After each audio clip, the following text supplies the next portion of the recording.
Here's another possible solution. CloudWatch defaults the alarm to the OK state. Okay, so with TAM, treat as missing. If we run out, if we've checked the ER, we've exhausted the evaluation range, and we still don't have anything there, we're going to default to the OK state. Now, why would that be what happens? Well, it's not quite right to put the state of the alarm as insufficient data because, well, we were told in the documentation that if all the points are missing, we'll go to insufficient data. So it would be weird if they didn't tell us that we're also going to do that for some of them. So and well, it would be misleading to go into the alarm state, wouldn't it? If we're just missing some of the data points, and also the whole idea in general about treating as missing is that it's kind of avoiding the alarm state. So we're not going to go to insufficient data. We're not going to go to alarm state. You know, if you had something like this where the two most recent data points are non-breaching, and previous to that we had no data, it would be weird if we went in and that's up, and we, as you can see, we can't make up an EP of 3 because we've only got 2 with data. It would be weird to go into alarm in that case because actually these aren't beyond the threshold, so that would be weird. Well, there's only 1 state left, there's only 3 alarm states, so it must be OK that we default to. So that's why I'm saying perhaps the procedure is we default the alarm to the OK state. Here's a bit more evidence for answer 2. In one of their example tables in the docs, they provide this table, and this is actually a little bit more strict than the example we were looking at before, in the sense that the data points to alarm here is just 2, right? All we need is 2 breaches, and we'll trigger the alarm state. The EP is still free. There's still 3 we need to look at.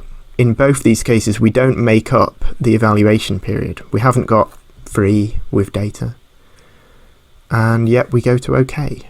Here, we've only got 1 with data, and we go to OK. We're not going to alarm. We're not going to insufficient data either. Notice that. And that's consistent with answer 2. So if we run out of real data points in the ER, then we default the alarm to the OK state. Perfect. We've cracked it. But hold on, look at row 5. Here we've not got enough for the evaluation period. We've not got 3 data points of data. And look, it's put it in alarm state. So answer 2 is refuted. That can't be the solution. Get rid of that. How can we explain this row 5 behaviour? Why is it going to alarm state there? You know, it's especially jarring considered in contrast to the 3rd row where we've also got a breacher. Okay, the 3rd row also has a breacher within its 3 most recent periods, but that gets to remain in the OK state. That's kind of ridiculous. How can we explain that alarm state? Again, the data points to alarm is 2 and the EP is 3. Well, they actually say row 5 represents a special case of alarm evaluation called premature alarm state. Alarms are designed to go into alarm state when the oldest available breaching data point during the evaluation period's number of data points is at least as old as the value of data points to alarm, and all other more recent data points are breaching or missing. In this case, the alarm goes into alarm state even if the total number of data points available is lower than M data points to alarm. Now that's a lot to take in there. Alarms are designed when the oldest available is oldest available breaching data point during the evaluation periods. Okay, so let's break that down. This is what I've called the special procedure. So when should I put the alarm in alarm state? Well, first of all, confirm that there's an oldest breacher within the EP, within the evaluation period. So is there an X that is no further back than the evaluation period number, right? So if we had an evaluation period of 3, like in this example, I want that X to be no further back in time than 3 data points, okay? So that's the first thing. Second thing, and this is where I'm getting it from in the text, they say as old as the value of data points to alarm. Make sure it's not too far to the right. It can't be too recent either, this X, this breaching data point. You've got to confirm that it's as old as the data points to alarm. So our data points to alarm is 2 here. So if we had an X right at the rightmost, okay, so if it was, if I verbalize this going from left to right, dash, dash, dash, dash, X, that's not involved because the X is too recent. So that breaching data point has to be at least as old as the value of data points to alarm. I hope that makes sense. So here our data points to alarm has a value of 2, so the X has to be at least 2 from the right hand side, 2 from the present moment. Okay. And thirdly, confirm that there's no non-breaching data since. In other words, data points with a value that's below the threshold. So it's got to be, yeah. So let's just, and so if all those 3 things hold, move to alarm. That's what it's saying here. Alarms are designed to always go into alarm state when those 3 things hold. I know that's a lot to take in. Let's do it with an example. So let's look at this here. We've got the most recent thing was something with no data. Before that, we had a breacher, blah, blah, blah. So number 1, confirm we've got an oldest breacher within the evaluation period. Well, if we look at our evaluation period, it's 1, 2, 3, and we have got an oldest breacher within it. A breaching data point, and it's the oldest one. There's nothing to the left of it, right? So yeah, our second thing is confirm that it's as old as the data points to alarm. Well, if we look here, the data points to alarm is 2. Is it at least 2 back? It is, so that's good. And thirdly, confirm that there's been no non-breaching data since. Well, there aren't any zeros to the right of the X, so there hasn't been any non-breaching data since. So we should move to alarm. So that's the third thing. As you can see, it's been completely no data since. So yeah, we should move to alarm. So that's what's happening in that 5th row. We've got this special procedure which they describe there. Let's try and bring this out, this special procedure. So they say they're basically saying it's been the first breaching data point for a while. There shouldn't be anything before it, which is a breaching data point. They're also saying since the breacher, we've not had any data points which are healthy or non-breachers, right? So it's got to be like that. We've had this is our oldest breacher, and then it's been breaches ever since, breaching data points ever since, or it's been no data ever since, right? That's good. Things are looking, we should go to alarm with that. Or it could be like that, we've had no data, and just recently we had a breacher, or like that. But if it's been like that, 3 non-breaches since, no, this idea of heading towards the alarm, the special procedure is out the window. If you've had 1 that's healthy since, that goes out the window. So you've got to have it like something like that. And we're also saying confirm that the old breacher is old enough. It's got to be as old as the data points to alarm.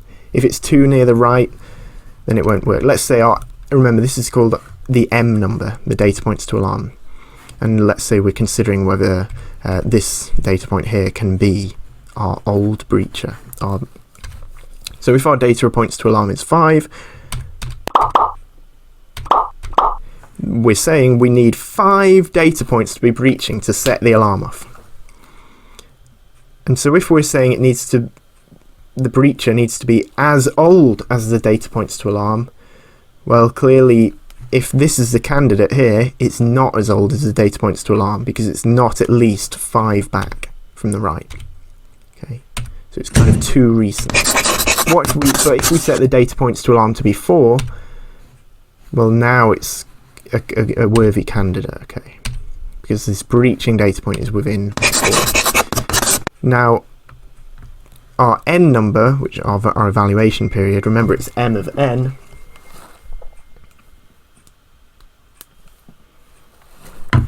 is 3, and we said that we need to make sure it is within the evaluation period. So here, if this is our candidate, again, this one here, that's actually too old. But if our evaluation period was 4, now it's back in play, okay, because it's 4 from the present time.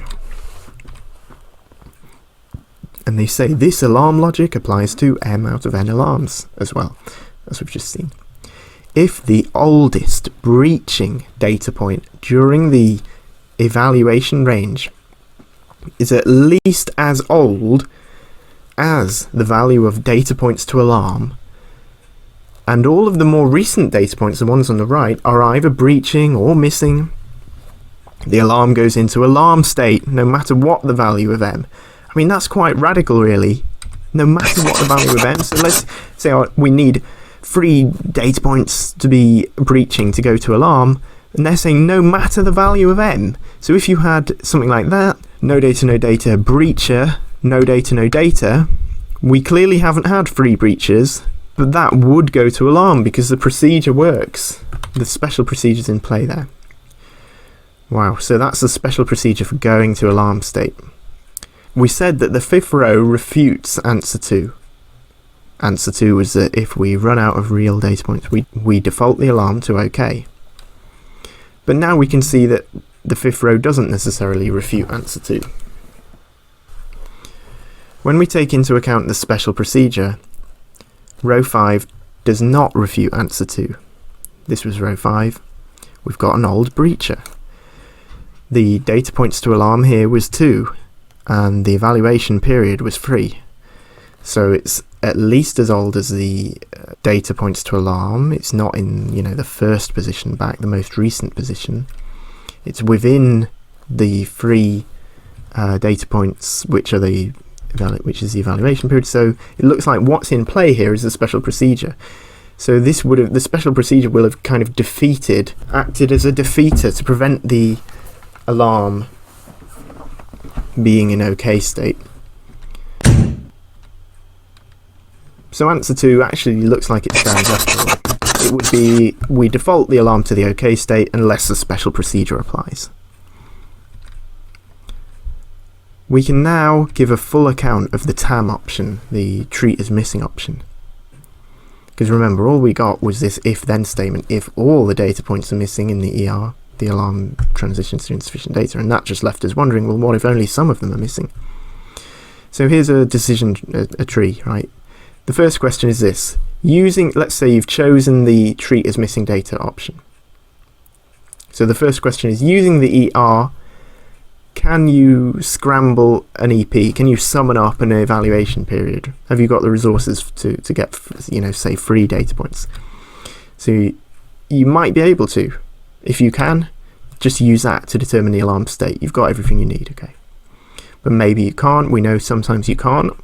Even in the ER, you can't get an evaluation period together. Well, the next section is, are there any real data points in the evaluation range? Now, if the answer is no, well, we know what happens then. There aren't any at all. You go to insufficient data. Yeah, that's all sorted. That's what we were told there. But you can see that that's just one possibility they talk about. The answer might be yes.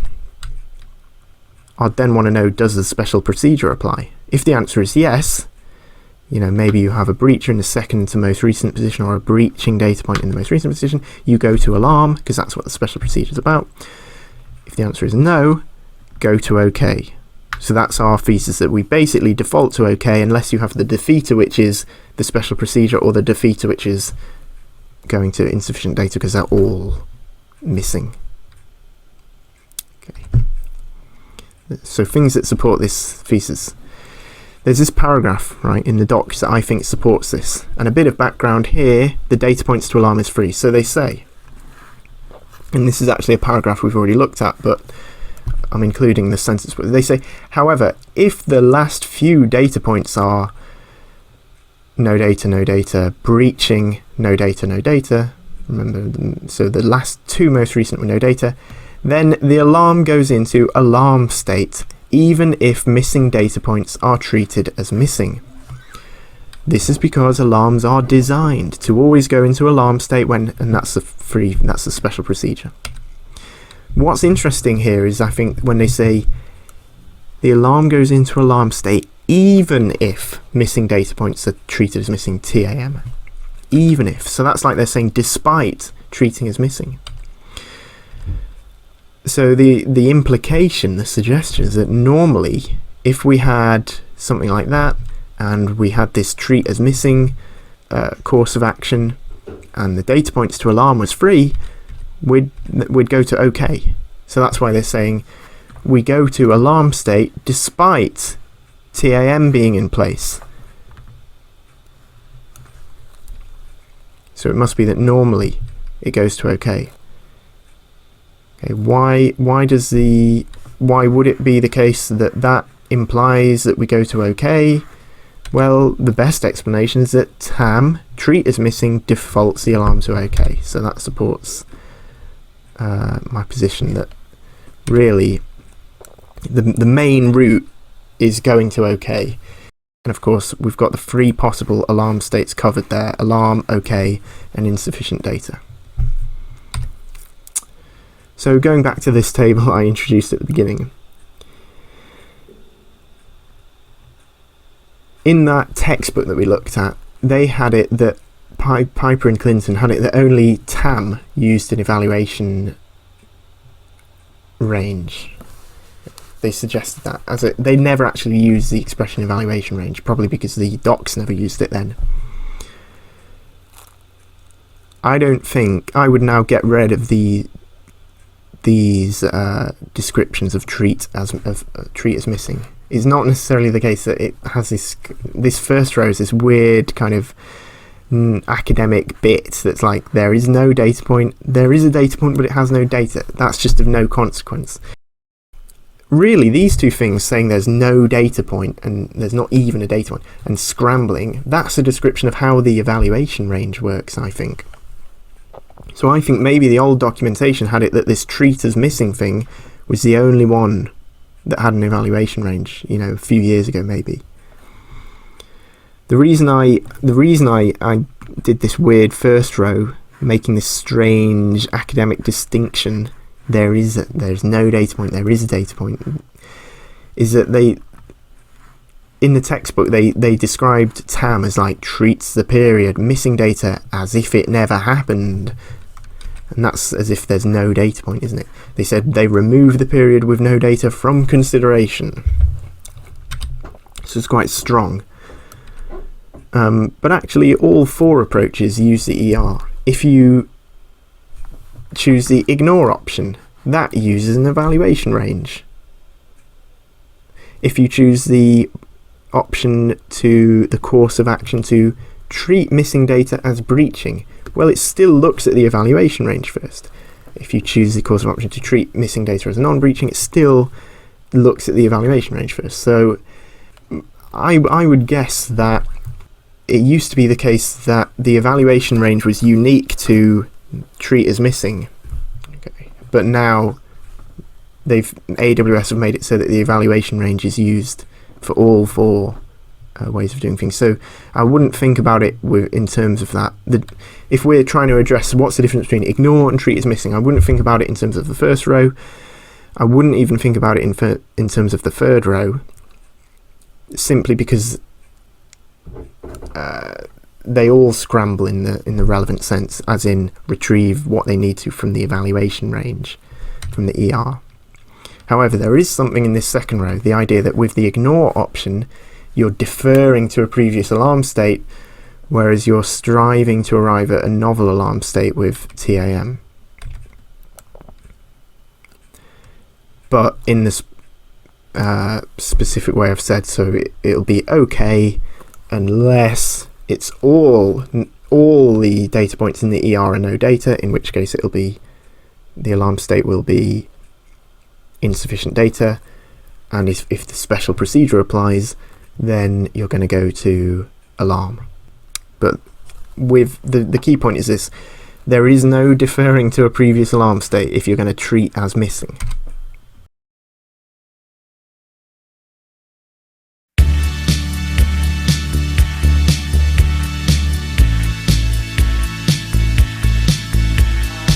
So now let's look at some questions that people have had about Alarms in CloudWatch. Avoiding insufficient data in CloudWatch. I have alarms set up to tell me when my load balancers are throwing 5xx's using the HTTP code backend 5xx metric with the sum statistic. So you can choose statistics which determine how, as we said, each data point has a period associated with it, and the question is, how do they manipulate the data in that period? That's what the statistic is, so the sum statistic, so it adds it all up.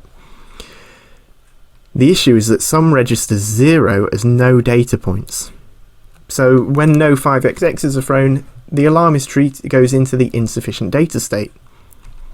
This is especially frustrating because I have simple notification service set up to notify me when two things happen. First of all, whenever we get too many 5xx's, in other words, when we go to an alarm state in the alarm, and whenever things go back to normal, which I assume is when the alarm is in OK, goes to OK state. So annoyingly, 0 5xx's means we're in insufficient data status. But then as soon as we get 1 5xx, we're back in OK status. So 1 5xx triggers everyone getting notified that stuff is OK. So basically they're all getting a notification because the alarm has switched into the OK state. Is there any way around this? Ideally, I'd like to just have 0 of anything show up as a 0 data point instead of no data at all. So what he means is there a course of action to kind of interpret? Is there a course of action he can choose? Remember, there's 4 courses of action. That means that the alarm doesn't go into the insufficient data state of its 3 possible states. And here's the answer. Here's one answer. And it says, as of March 2017, you can treat missing data as acceptable. This will prevent the alarm from being marked as or going to the insufficient data state.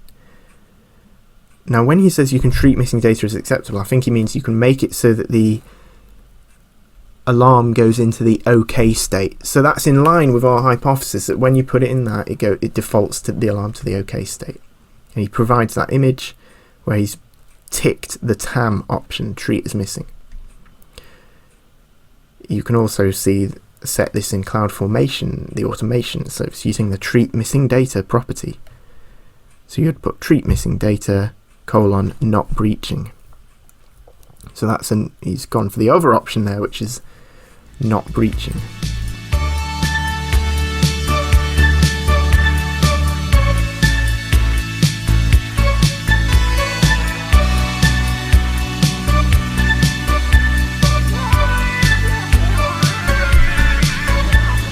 Here's another question on Stack Exchange. Difficulty understanding AWS CloudWatch alarms. I'm going through the documentation of CloudWatch alarms. There are example scenario tables, in the configuring how CloudWatch alarms treat missing data section. I'm having difficulty understanding what's going on. Yeah. So they put this table where the period is 5 minutes, but I don't think that matters. The data points to alarm is 2, remember it's that stricter one, and the evaluation period is 3, so this is a 2 out of 3 alarm. We need 2 breaches if we're going to go to alarm. In the last 2 rows, why is the behaviour of the missing and the ignore column different? So it's the treat as missing column and the ignore course of action. And the answer just explains things that we've seen. So first of all, the last 2 rows are still very different. You can see I've put the last 2 rows here. Although they both have 2 missing data points, because remember, in the sense that, of course, the evaluation range doesn't have 2 missing points. In both cases, the evaluation range has 4 missing data points, but we have an EP, an evaluation period of 3. So in that sense, we're in need of 2 more substantive data points or real data points. So he says, although they both have 2 missing data points, the very last row's data points is an X, which is breaching, while the second last row's data point is a 0, which is not breaching. They've put good for that. Now, under the setting, which we've called courses of action of treating missing data as missing or ignore even, the second last row is considered as OK, even if it is missing 2 data points. It's reasonable that missing or ignore settings are more permissive than treat as breaching. And in the last row, missing and ignore, or TAM and ignore, also have different behaviours. This is because ignore is more permissive than missing. I suppose that's a way of thinking about it. If it defers to the previous one, it's more permissive. As you can see, the ignore will retain the current state. I'll show the table in a minute. This means that your alarm under that circumstance will just stay as it is until new data points come in, so that they break the current data point pattern. So the answerer's point there was that retain current data state is kind of more permissive than putting the alarm in insufficient data. So therefore they've said ignore is more permissive than missing. And the rationale behind the behavior of missing or treat as missing in that last row is that although we see a single bad data point, we need more data point to determine the next alarm state to be good, bad, by which they mean, I think, OK or alarm, or insufficient data if there's no more data points. The special procedure would not apply to that because it's too recent. The breaching data point needs to at least be resolved as the data points to alarm. This table from that question might look familiar. I predict, based on when the question was asked, that the table is from around June of 2019. So that's around 3 years ago now. And the only thing they have, and the only thing they've swapped out is this box here. So they've made it so that the breaching data point is actually now just one away from being most recent. Yeah, in that old table, which is the one in the question, the special procedure wouldn't apply to that because it's too recent. But if they put it just one from the back, now it's at least as old as the data points to alarm, which is 2. So now they can show their special procedure in action. And that's why now it goes to alarm state with that little alteration here. To be honest, I can't explain that on the current logic. Maybe they've changed the logic, but according to my understanding, that would now, I would predict that to go to OK now, rather than insufficient data, because the same way it goes to OK here when it only has one non-breacher.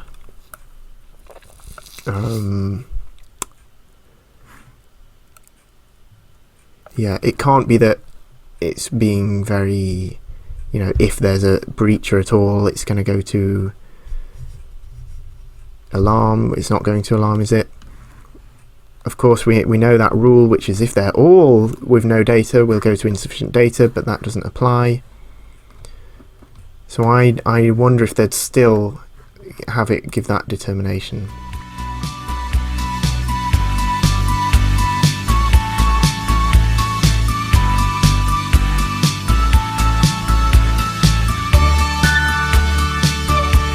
Here's a third question. Why does AWS CloudWatch use an evaluation range when determining the alarm state with missing data points? From the docs this is the question still. They say, from the docs, no matter what value you set for how to treat missing data, whatever course of action, when an alarm evaluates whether to change state, CloudWatch attempts to retrieve a higher number of data points than you put in the EP. It goes to the ER, in other words. The exact number of data points it attempts to retrieve depends on the length of the period, actually, and whether it's based on a metric with standard resolution or high resolution. The time frame is the evaluation range. The docs go on to give an example of an alarm with evaluation periods and data points to alarm set to 3. They state that CloudWatch chooses the 5 most recent data points. Part of my question is, where are they getting 5? It's not clear from the docs. And the second part of my question is, why have this behaviour at all? If I set my evaluation period to free and my data points to alarm to free and tell CloudWatch to treat missing data as breaching, I'm going to expect free periods of missing data to trigger an alarm state. This doesn't necessarily happen, as illustrated by an example in the docs. Here's the answer from someone. I had the same questions. As best as I can tell, the 5 can be explained if I'm thinking about standard collection intervals for standard resolution correctly. In other words, if we assume a standard collection interval of 5 minutes and a standard 1 minute resolution, then within the 5 minutes of the collection interval, 5 separate data points are collected. The example states you need 3 points over 3 evaluation periods, which is less than the 5 data points CloudWatch has collected. CloudWatch would then have all the data points it needs within the 5 data point evaluation range defined by a single collection. As an example, if 4 of the 5 expected data points are missing from the collection, you have 1 defined data point, or 1 real data point, and thus need 2 more within the evaluation range to reach the 3 needed for evaluation. These 2, the 2 more you need, are considered the missing data points in the documentation. I find this confusing. Yeah, that is a point of confusion. When you first look at that column where it says how many real data points are we in need of, which they mean in order to get to the EP. Well, a lot of people, when they come to it, think how many data points are just such that they're missing data. Regardless of whether this is the correct interpretation, this could be better explained in the documentation. Yeah. I also agree that this behaviour is unexpected, and the fact that you can't configure it is quite frustrating. However, there does seem to be an easy workaround depending on your use case. I also wanted the same behaviour as you specified, i.e. a missing data point is a breaching data point, plain and simple.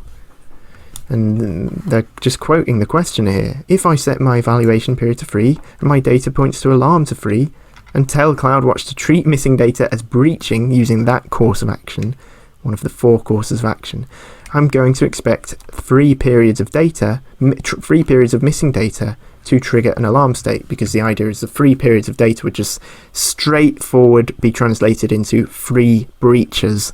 But actually it doesn't work like that. I had a use case which is basically like a push style health monitor. We needed a particular on-premises service to report a healthy metric daily to CloudWatch, and an alarm in situations in which this report didn't come through due to network issues or anything disruptive. Semantically, missing data is the same as reporting a metric of value 0. The healthy metric is value 1. So I was able to use metric maths fill function to replace every missing data point with 0. Okay. Because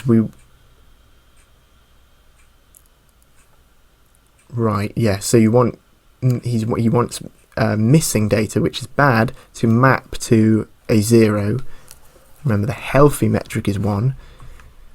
Okay, semantically, missing data is the same as reporting a metric of value 0. So you use this fill function to replace every missing data point with 0. Setting a 1 out of 1 alarm, so you need it's 1 data point to alarm, and you're only going to have an evaluation period of 1 alarm on a less than 1 alarm on this new expression provides exactly the needed behaviour without involving any kind of missing data. If it's a 1 out of 1 alarm, you're limiting it to, you can see how that works, a very tight evaluation period.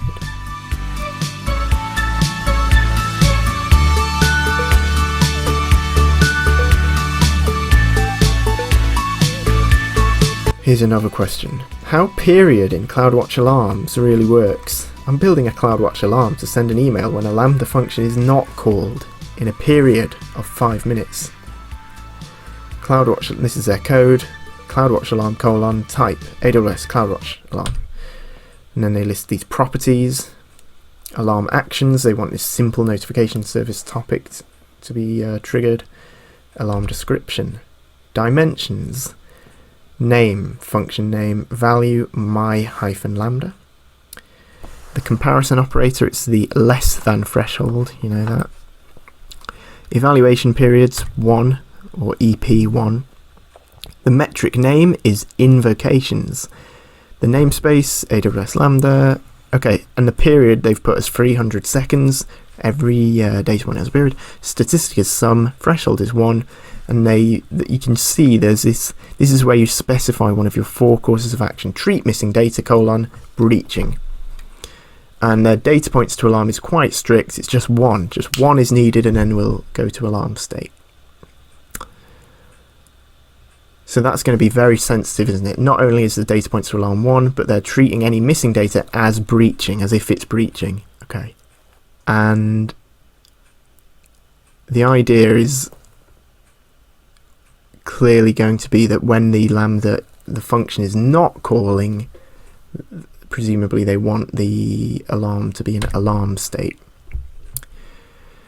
And this is still the question. So when the function is called, okay, which is good, we don't want the alarm state. Invocation metric, the metric goes to 1 and the alarm enters an OK state.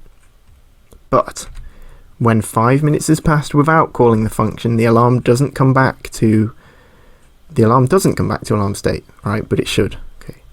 Actually, it takes like 15 minutes to go to alarm state. So this is the problem. It's supposed to be alarm when the function isn't called. If I put a minor period, a small period, it does take less time to come back to alarm state. I don't understand how period really works. Does anyone know if this kind of configuration is really possible in CloudWatch Alarm? How should I determine period and evaluation period to get the email in exactly 5 minutes? So these are really things you can specify. Here's the evaluation period. It's just colon, then you put a number. Period, colon, you put a number. This probably happens because alarm state is not evaluated using period, but so-called evaluation range, which can be much longer than the period. What's more, you do not control the evaluation range. Similar issues of CloudWatch delays were discussed in, for example, this AWS article, which is called Unexplainable Delay Between the Alarm Data Breach and the State Change of the Alarm. And in that article they say, in this case, for the time when the alarm did not transition to OK state, it was using the previous data points in the evaluation range, the ER, to evaluate its state, as expected. So it seems that in your case the evaluation range reaches back 15 minutes.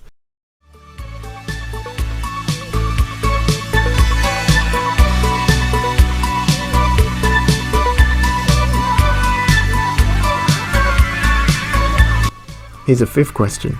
How does missing data work in CloudWatch alarms? A CloudWatch alarm for API gateway endpoint. Based on the documentation, I've created a template below, and the way I read it, if there's a 5xx error, which will be greater than the 0 threshold, this should trigger. I'm not sure about the treat missing data attribute below. What does this refer to? Also not sure about the evaluation periods attribute as well. Can someone explain it? So type, again, AWS properties, namespace, they put the metric name, they've specified a period of 60 seconds. Evaluation periods, colon, they've put 1. So that means we're only going to examine 1 period, or 1 data point really, when we're deciding what state to put the alarm into. They've gone for this comparison operator, the greater than threshold, so like that. That's the operator, and they've put question mark, because they don't know what to put in the treat missing data attribute. And the answer just says treat missing data is a parameter on what to do when the data is missing. You can have breaching, not breaching, ignore, or missing, which they helpfully describe as ignored.